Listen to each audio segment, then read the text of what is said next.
Hi hello welcome to my channel. సాయంకాలం చల్లగా వర్షం పడుతున్నప్పుడు వేడివేడిగా ఏదో ఒకటి తినాలనిపిస్తుంది కదూ. అప్పుడు గబగబా ఏదో ఒకటి చేసుకుంటాం. నేనైతే ఈసారి సొరకాయ పకోడీ చేశాను, అది కూడా శనగపిండి యూస్ చేయకుండా. ఎంతో క్రిస్పీగా టేస్టీగా ఉండే ఈ సొరకాయ పకోడీ నేనెలా చేశానో చూస్తారా? ఫస్ట్ 1 మీడియం సైజ్ సొరకాయ తీసుకొని శుభ్రంగా తొక్క తీసి చిన్న చిన్న ముక్కలుగా చేసుకొని పక్కన పెట్టుకోవాలి.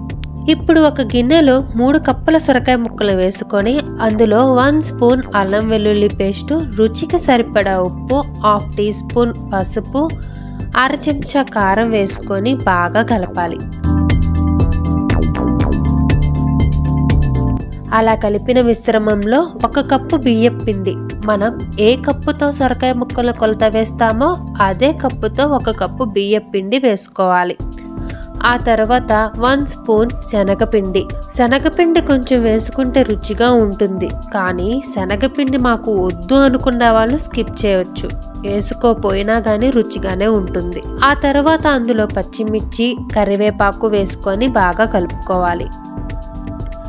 పిండిని మనం కలుపుకునేటప్పుడు వాటర్ అస్సలు యాడ్ చేయవద్దు, ఎందుకంటే సొరకాయ ముక్కల్లో నీరు ఉంటుంది కాబట్టి. నార్మల్గా పకోడీలు వేసుకునేటప్పుడు మనం పిండిని ఏ కన్సిస్టెన్సీలో కలుపుకుంటామో ఆ కన్సిస్టెన్సీలో పిండి వచ్చేంత వరకు మనం కలుపుకుంటూనే ఉండాలి, నీరు యాడ్ చేయకుండా. ఈలోపు మనం ఒక బాండ్రీలో నూనె వేసుకొని అది కాగిన తర్వాత మనం కలిపిన పిండిని ఎక్కువసేపు నానబెట్టకుండా నూనెలో వేసుకోవాలి. అది చిన్న మంట మీద వేసుకోవాలి. అలా 2 నిమిషాలు వేగాక పెద్ద మంట పెట్టుకొని వేయించుకోవాలి. ఇలా వేయించడం వల్ల సొరకాయ ముక్కలు ఉడుకుతాయి.